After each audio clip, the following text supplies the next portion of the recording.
All right, my friends, so now is the time to pay off your credit card debt with your 401k by taking a loan.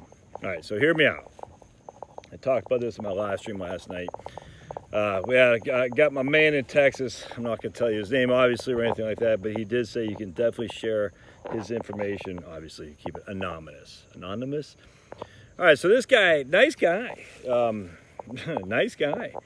He's got a large credit card, like $60,000 or something like that.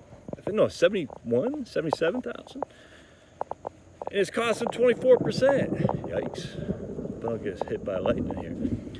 And he's got, like 250,000 in a 401k or something like that sitting in cash. And I'm like, what are we doing? What are we doing? We got to pay that credit card debt off with that 401k, taking a loan against your 401k. And now, I don't know if his company will allow him to use the Secure Act where he can borrow up to $100,000, but you can at least borrow $50,000. I said, this is nuts, dudes. And it's funny because when we're doing the fund, I think I must have talked about this yesterday, but if I'm repeating myself, I apologize, but this is so important. So we're running the plan for him, and he only had a 10% success rate. And again, success on the plan doesn't mean you run out of money. It just means, or you run out of income, just means you run out of cash flow. You run out of liquid assets. You still have cash flow, but you run out of liquid assets. But anyway, so what we did, we said, okay, I think it was like $250,000. So we said, you got $250,000, is that cash? You got $77,000 on a credit card, it's costing 24%. You have a 10% probability of success. Again, probability of success just means there's any money left over.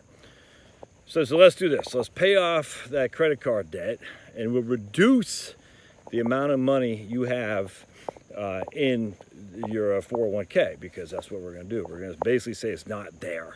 All right. Now, this is interesting too, because he's going to have to pay that back. All right, but we're not even saying that. We're just saying, look, no, it's coming out of cash flow. It'll reduce the cash flow and the loan that you had, but we're not going to pay it back. We're just going to say it's gone. All right, and then we're going to take the remaining and we're going to put in the Wellesley Fund, all right, the Vanguard Wellesley Income Fund, because he's a kind of conservative guy. I wish he would not have been, because he has a pension. I said, dude, your pension makes you a big bond investor, but I get it. Some people are still nervous. All right, so that's all we did. We reduced his 401k by that $77,000 or whatever it was. We paid off that credit card debt, and we invested the remaining of his 401k, the 250 minus 77, into the Wellesley, not even the Wellington, the Wellesley. And what'd that do? It increased his probability of success to 94%. Those three simple maneuvers. Why? Because you're never going to get out from paying 24% interest rate, ever. Let me think about it. On $100,000, if it costs you 24%, that's $24,000 a year that you're paying on that guy. That's $2,000 a month. On 77,000, it's costing about $18,000 a year or something like that, or $1,800 a month. Come on, bub. All right, and so he was paying triple his minimum monthly payment.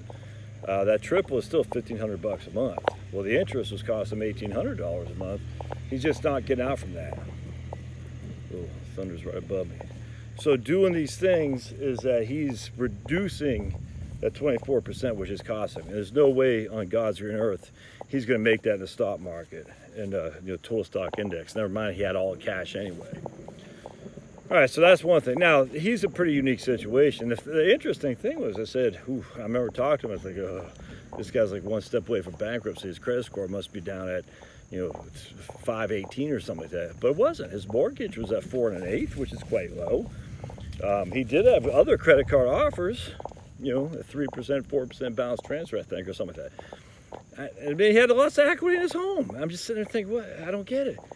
And I'm not badgering him. I don't get it. But, the issue is time goes by. You're working. You wake up one day.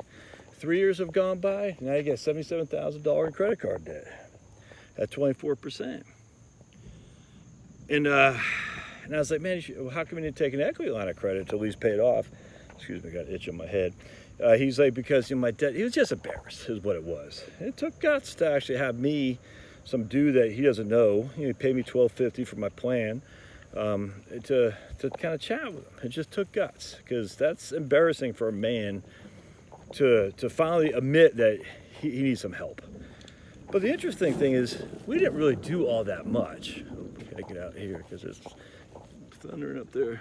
We just, clicked over here, punched over there, and actually know he's good to go. All right, so how does that fit for you? Well, let's just say you got $15,000 in a credit card at 10%. The market has come back up from its bottom. As a market, it's at a record high right now. Now we're going to election. We're going some serious uncertainty. Is it worth the gamble to get that $15,000 out of the market when it's come back, to basically cash in your chips to pay off a credit card that's cost you 10% a year? The answer is unequivocally yes. If you would have said for me back in March 23rd, I said, I don't know, man, because the market is so far down, I don't know. I would have had a hard time saying that's the way to go. But now unequivocally it is, because the market could go up more. But we're up 54% off the bottom, my friends. 54 flipping percent. Could it go up another 54%? Sure. The likelihood, not very high. Could it go down 20%? Sure. Likelihood, a hell of a lot higher than going up another 54%. What happens if it goes down 20%? Well, now you still got to pay 10% in your credit card. Market goes down 20%. That's a 30% decline against you. 10% is what it costs your credit card, 20% decline. If the market goes up 10%, well, that's great. You still got 10% debt. So you're netting out with nothing, even Steven. So I would be using right now your 401k to pay off credit card debt like a crazy man, because essentially you're taking gains off the table by saying, all right, I don't know where the markets are going to go. I just know it's volatile. Elections coming, lots of turbulent times out there.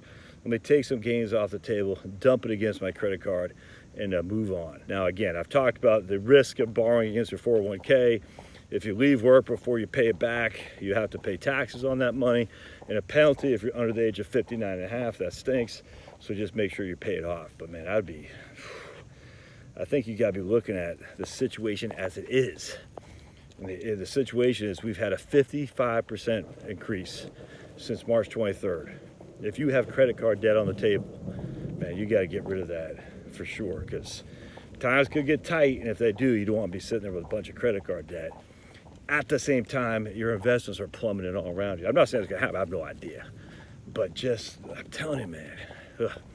All right, so I hope this helped. Love to hear your comments. Again, this guy, he told me I could use his info as long as, keep his name anonymous. But let's see what you think. All right, we'll see you.